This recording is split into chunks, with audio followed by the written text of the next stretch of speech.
Well, John, thanks so much for joining us for this conversation. But I thought it'd be a good place to start to let us know a little bit about your background and your work, and maybe what you find rewarding about your work, something like that. So tell us a little bit about that. Thank you, Todd. And just to say, I'm truly sorry I can't be with you all in person today. So we're recording this, and just the highlight, and to have experienced you, Julian, to rest in your presence and your music. I've listened to some of it, and so that's been. So I miss that, but I look forward to this conversation. I have look forward to it, Todd, as we get into it. Thanks. Yeah. Background. So I start life wanting 12-year-old onwards.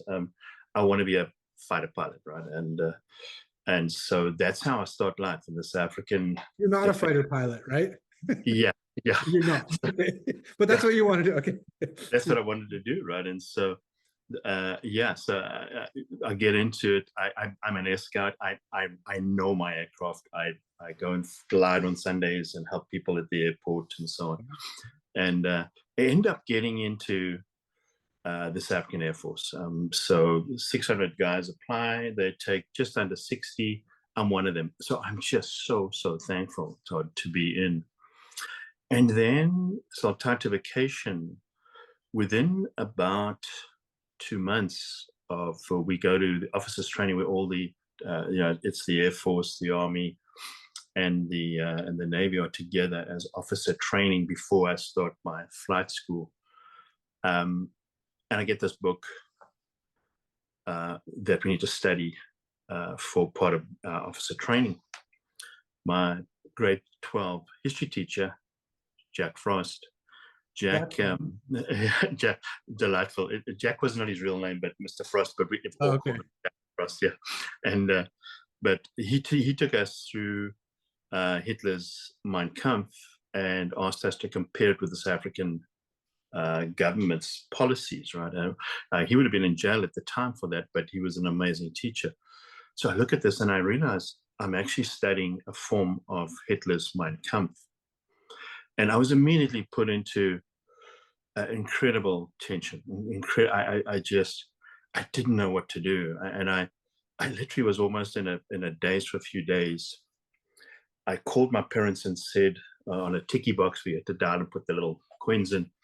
I called them and said, don't sign the papers, because I was still 17 and 18 is they had to sign for me in terms of the papers for committing my next 10 years to the Army.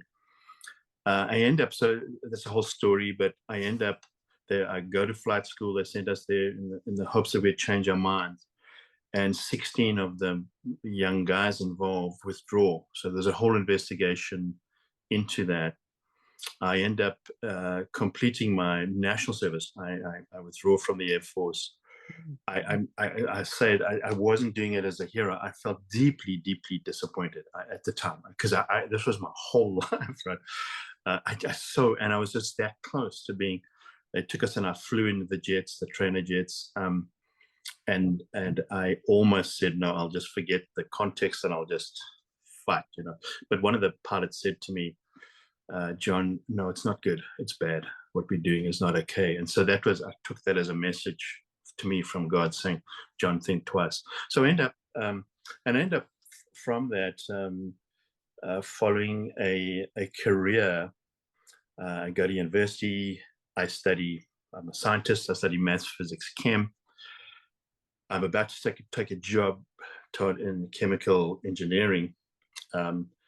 And I get invited back to do a psychology honors degree by my one professor, because I did that as a kind of part-time master's, right? Major. So I end up going in psychology, becoming a psychologist, and get into conflicts. And I'll just skip now 20 years forward from that. So from my 17-year-old, just over 20 years. So I'm just in a bit more than 20 years. So I'm just in my mid-30s. And I end up getting the job of helping the head of the South African Defence Force, General Heldenhuis, Major General, and the head of the Contour CISWA, which was the ANC armed wing. I helped them because the Mandela, in their wisdom as a cabinet, put them together. And so I helped these two men find a way, because there was some tension between them, probably understandably. A few months before, their armies were killing each other, and they now had to create one army. And I suddenly realized that I realized what my life was about, right? So and it wasn't just about conflict, because I got into resolving conflict and we'd started a mediation service. It was delightful and amazing journey. But I then realized that it was my particular vocation was to help I call it us, discover peace in our struggle for change, or with change, depending on how we see it. So to help us discover peace in our struggle with change. So, I mean, that includes conflict, includes a number of things. And that's become my life, right? And not the only part of my life. There's all parts of my life, but one part of my vocational in my life is that. But you must, so there's so many ways that finds its expression now. Discover peace in our struggle with change. I just read a book not that long ago called The Weariness of the Self. It's kind of a history of depression that, but the French writer says that his contention is that depression is not a pathology of happiness, it's a pathology of change. It's so interesting that discover peace in our struggle with change. This clearly connects with who you are. That transition is so interesting to me. What kinds of pressure do you think people put on themselves, put on their work? Like, my work is going to do all of this for me in terms of, I guess, obviously provision, but meaning and whatever else. In working with people around this struggle and change, what are some of those pressures that you've seen? There are many pressures and a lot of the pressure we place on ourselves. So through expectations that we have of who we could be, who we should be, and often as Christians that's amplified, right? Not intentionally. It's not God's plan, I believe, at all, but it becomes amplified where I've got to find it. So it becomes a bit of a drive to find out what is it that I need to be. God, and even God, what am I need to be doing here, right? So it's this pressure on us. And Todd, I love the idea. So when you first mentioned the conference that you're having at the gathering around vocation and rest, I just love that idea, because, and I think that's a beautiful theme, because imagine if we could rest in our vocation, rest in our desire to serve each other, to be who we are, but we could rest in that rather than be driven by that, right? We'd say it's spiritual, I guess, right? Both you and I are coming from a Christian tradition, but whatever religious tradition. That sense of, and I know in speaking with Julian, we're recording this before the conference, but and how Julian has spoken to us about hearing, that vocation is not something you kind of attain, achieve, acquire, but you listen, and that listening connects to the rest for me. And I experience it personally, individually. So I've worked in churches for years and been so it's supposedly, meaningful work, but this from conflict mediation, or there can even be work that's called meaningful or religious or spiritual, and it gets bogged down in all kinds of pressures, all kinds of conflict at times, but when I hear, that what you're doing here in this moment, not some big job thing, right? But in this moment, in this interaction, your presence here. So if by God's grace, I would say this, or whatever, your presence here matters and can make a difference and is part of something bigger than you. That is something akin to rest, right? It's not a passive rest. No, it's a purposeful rest, right? It's like a letting go of those kinds of pressures that. And I think it does have something to do with conflict as well, right? You bring up, I know in speaking with you, ideas around tension and conflict with some of this stuff as well. And you help people in places of conflict, corporate and otherwise, family conflict, whatever. How have tension and how do tension and conflict relate to vocation and or rest to you? So tension is not always a negative thing, right? Sometimes it can be, and it is. It depends on how, in a way, how we frame it, how we embrace it, how we become part of it. So for example, when I say part of my work is to discover, help us, that includes me. I'm not separate from you, right? So I'm in it in the struggle. Discover peace in our struggle for change. So peace there, my understanding of peace is not the absence of conflict, Todd. Mhm. And we've had a conversation around this, but it's actually the ability to hold the tension of the conflict, of the differences, the tension of who I am. And so if we look at vocation just for a moment and think about tension, I mean, vocation for me, it's actually the deepest fulfillment of our being. Okay. Mhm. And it actually reflects who we truly are. So when we're in our vocational moments or lives, I mean, I'm saying moments because I don't want to restrict it to life. There are moments when we actually lose track of pressure and tension and almost time at times. Because and each of you listening to this will know it because when you're in that place, space, or however you want to describe it, you don't have to be anything different than who you really are, Todd. When we're thinking about these things, and I don't know all the jobs and careers and whatever of people listening to this in this room, Yeah. but you see people going into various professions, right? Just off the top of my head, I'm thinking of like, nursing or teaching or some of these professions that are very, they're driven in terms of some of the meaning that's attached to them, right? So people want to do certain kinds of work because they find it very meaningful. They see they can make a difference in the world.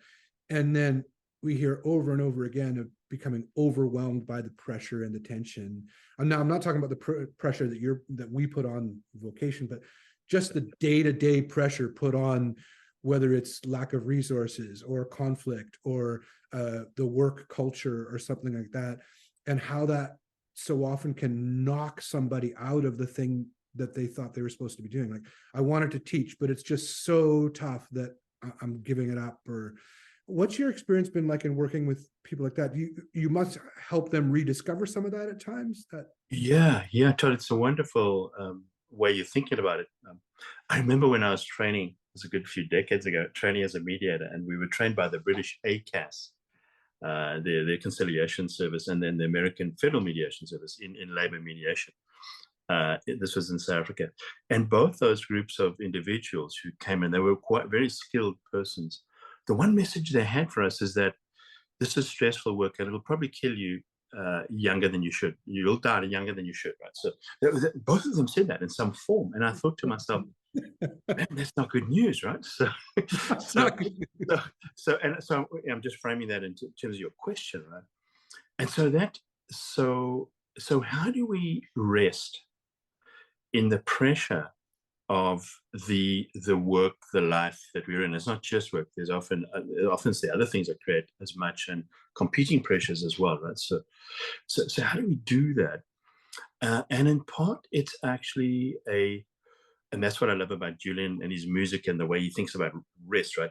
It's actually it's the way we think about ourselves in this world. It's the way, and so when I'm pressurized, and on a daily basis, when I think back at each of the days I work in, and I'm so thankful for it. But if I need to be totally present with the person or the persons I'm with, but also fully who I am. If I'm having to be something different to who I'm at, who I'm, who I am, then that's real pressure. I'll give you one example. Many of the professions have compassion fatigue. It's actually known as a particular piece, right? So part of it is actually finding within that just the space, and sometimes you can't take days away. You've actually got to take minutes or moments away, right? So even in my work, I'm able to be present, and then at times actually just to I call it go in. I use my little pinky finger to go in and actually be aware of myself in that moment. And I used to teach people how to manage that. Now I teach people how to use that. That is what that's who we are, right? So if I can use who I am, even in my struggle. Let's say I'm in a really difficult conflict, and I'm feeling it. I'm feeling for a person or them or whatever's going on deeply. I'm feeling it deeply because then I can relate. I actually don't fight that. I say, okay, John, that's you. So I'm going in and I'm embracing that. And in a way, it's you see, because our vocation, Todd, our vocation is God within as well. It's yeah, God. Each of us has our own beautiful individual journey in this life, right? Our own story. So part of discovering vocation is just being aware of your story, of who you are in your story. So let's say I'm a nurse dealing with a very, very difficult situation. Of whatever, parent and a child, and something's really stressful going on. I can be there, and I can help, but I haven't lost who I am. I'm using who I am, right? And there's vocation. That's when we know it's that sweet spot. We all have it. I'll give you an example. At our local Gibson's Building Supplies, right? Yeah. There's a woman there. I won't give her name because I don't have permission to talk about it specifically, but she's just delightful. She's had to wear a mask for 4 years now because of her own condition and what, all that's going on. But you can see the smile behind it. It's just amazing. And each person she serves with love, but there's a connection. So I said to her, I waited on the one occasion when there's no one behind me. I said, tell me about yourself, because you're quite amazing around what goes on Oh, here. you asked her, did she? Yeah, and she started to cry, right? And so I couldn't see her tears. Well, I could see them just in her eyes, but then they disappeared behind her mask. And she said, I love people, and I thought I was unloved. And then as I started to love people, my life changed. And so there it is. There's her vocation, right? So there she is. She's working on a till, checking people through. But her vocation is she will Yeah. love that person a little bit better So right well now in said. the moment. Right? I mean, so it's kind of simple in I that way. love what you say about, I'm thinking back as well. I mean, that picture is beautiful. And I think most of us listening to you can think of people like that in our lives that have. But the other piece I wanted to ask is, before we get to talking about wisdom and systemic wisdom that I know you speak about, is that humanity piece, talking about this person at the hardware store, or the various ways we connect with humanity having to do with vocation. You helped me and our kind of scenario. And when I left a church I was at for years, which I loved, and the people, through a very difficult time. I mean, it was some of the hardest meetings and the rest, and it didn't end well in those ways, and didn't. But one of the longings I have, even with people I disagreed with, and even where there was unresolvable conflict in that way, to still see the humanity of the other, even though the tension is like, or the conflict is unresolved. You must see this in your work, where the thing itself is unresolvable, or there is your help is just to how do you help people break something apart and move on in life. But there, when you see examples where across those lines there is still a recognition of humanity, Yeah, yeah, that must be edifying for you. it's just as you were just saying it, Todd. You experienced it, right? It is deeply. It's because I think it touches the essence of who we are, right? That as we see people in all the messiness in life, it does get messy. In fact, anything that's really worthwhile at some point is messy in some form. It's just because of the nature of who we are as individuals, as community. That's part of it, right? But to see those when people reach out in that way, and what you've just described, Todd, is holding the tension, right? Because there wasn't a solution. I used to go for conflict resolution, and I still believe resolution is Or wonderful. sometimes that, yeah, yeah. Yeah, because it's the right. But more often than not, it's actually not resolution. It's the ability to use the tension of what's happened, what's going on, even inside of me, to help the other, or to find a way to go forward together, right? So that tension, so there's our discover peace, right, in our struggle. with change. So, because and the peace is the ability to hold that tension in a way that not only enables me to see you, because the problem when I'm got that tension, I actually can't even see you and hear you, Todd. And we all know that, right? When we're in this conflict, but I can actually reach out to you and actually see you in your context.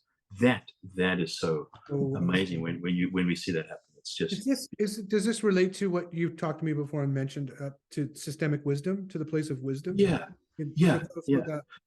So let's take systemic wisdom. And systemic wisdom, I don't want to make it sound, so systems here is not necessarily our human resource systems or our IT systems. It's actually more, think about it more the way things relate together in an ecological system, but it's not even limited to that. So a system is how the elements of whatever you're looking at and how they relate, how they relate together. Systemic wisdom is not only understanding that, but seeing myself in it. And it ties directly to vocation. I'm going to give you one story, which is a story of hope for me as well. Because, Todd, so often we think in terms of our lives, and I mean, let's take vocation, but just our lives. If only I were in that place or that space, or if it were a different circumstance I were in, then things would be okay, or I'd be able to be so much more effective, or if my partner would love me better, I would be such a better partner. This sort of thing. So, but in fact, it actually is systemic wisdom is seeing myself truly in the context of who I am and and what's going on and the patterns. In fact, it's the story, if you want, or the narrative as well. But seeing myself in that. I'll give you an example. I got to work with Nelson Mandela when he was still in prison, and he was one of the best examples I've ever come across, right? Of a person who was amazing, one in terms of vocation, but also in terms of what we're talking about here. Because here he is. So think about this. Not only was he was trapped, right? He was still in on Robben Island of Cape Town. It's talk about maximum security. You don't get to and from that island in any other form than transport that's provided. So he's there. He's in a room. He can't even lie down properly. He's 6'2" in a 6-foot bed thing, built-in concrete bed. So here he is, and you can imagine. One time I asked about what did he miss the most. That's an interesting answer. He said because he was there 26 years and then 27 years total, because he then moved the last year into Cape Town. He said, I miss the sound of children playing. So think about that, right? When I think about it, you miss the sound of children playing. So Julian, as you think about your music, I mean, that's in my ears, it's music to hear children play. Here he is, he's trapped, and they put him there for life. He was going to die in prison. He knew it. But he goes to work, right? He starts, and they have these men, and they were men, and there was another problem because they're not gender mixed prisons. They had these men chipping away at rocks to try and destroy them psychologically in this quarry, right? And he realizes that he has the future because he believes that this country can change. So here he is trapped, he's put in jail, etc. He believes the country can change, and he looks around him, and here are men that actually are here because they believe there's a future. They're not here because they believe there's no future. They believe there is a future. So they believe in change, right? The struggle of change, but they end up on the wrong side of the fence, and quite literally, and they start to think about and imagine and then act on the future, right? So he was involved. When he became president, people thought, how the heck does this guy spend all this time in jail and then be such an amazing person as a leader? Well, he never stopped. But he did it with, and he has the thing we were talking about a bit earlier, Todd. He did it with such humility. He wasn't trying to be humble. He was just like, okay, here we are. All right, so we got to work on this. And they imagined the future, right? They imagined it. Yeah, I get that from just yeah. I see the two things together. The essential nature, I suppose, of the gift that was there, that you could imagine a future, that you could see. What's brought you there is that you actually have a hopeful sense of the future, Yeah. And Yeah. then Yeah. that's been, declared unacceptable or something. And then, but then I picture chipping away at those rocks, seeing yourself in the system and how you see your identity, and being secure enough in that the circumstance doesn't dictate what you're thinking about yourself entirely, right? Yeah, yeah, and well, it does dictate it to some degree, because like he's trapped, he's feeling at one level, this is terrible, and he's feeling all the emotions of like resent and all the things, like how do I end up here? And so, but if he stays there, yes, as if he stays there, then in fact he goes down. He actually is not. So go back to finding rest. What is the deepest fulfillment of my being, right? Reflecting who I truly am. And so, yeah, you're right. He stays with that. Yeah. That tension within him becomes something for his life, right? And so it was always there. But instead of fighting, instead of holding on or fighting someone else about what's going on, he that's my little pinky finger. He goes in and he embraces it. He this is me. This is me in all my trauma and struggle and where I am right now, and Yeah. what's going on, right? So it's the and piece that brings the So well put. It's and clearly been an inspiration to you. absolutely right, because so systemic wisdom is understanding not just about how things kind of connect together and patterns and all that, which we do naturally. Right? So it's seeing the connections, but then seeing myself in it, right? As I'm not separate from, I'm not standing back and looking at everything.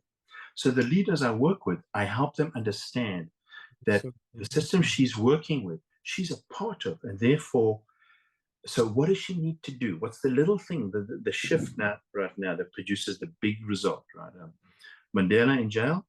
Well, if we talk today about something about this, he couldn't predict. I mean, he thought he was going to die there, so but he thought, well, yeah. So, but the little shift and then keeping with that, right? Yeah. So as we close, I thought we weren't recording yet when we started, and you told me about you're out for a walk this morning or something.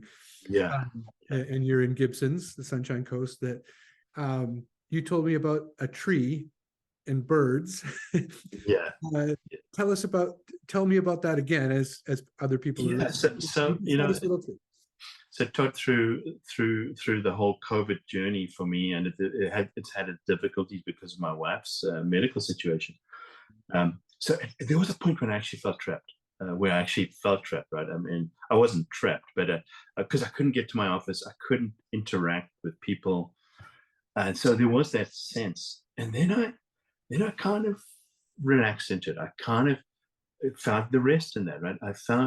And part of that was noticing the tiniest things. I mean, this morning it was a beautiful thing because there was humpback whales. Literally. That's right. That was humpback whales this morning, and then you were reflecting back. And then I was referring back. But I've noticed the little tiny things that are so important. So, for example, we have this cherry tree that I can look at right now. Okay. And that cherry tree, it's an old one, right? But there's got lots of these spiky branches. Old and gnarly, kind of. They're kind of gnarly, and then these little branches are lots of spikes, and they're like this. And so I imagine, no, that should be cleaned up, right? I mean, no, that if it's great, it should be cleaned up. Then I began to see over a couple of years, it took me a couple of years, because it's my commute. I have my 90-second commute around up to the top of my home. And that is a beautiful protection for these little birds, because there are hundreds of little birds in this, particularly as the leaves fall off. And then they've got less protection because there's not leaves for them to, and I started selling notice. But they gather there, and they gather there because they're protected from the big birds. The big birds can't get them. And get through the spiky gnarliness. Amazing, right? And so those little things, I am so thankful to God.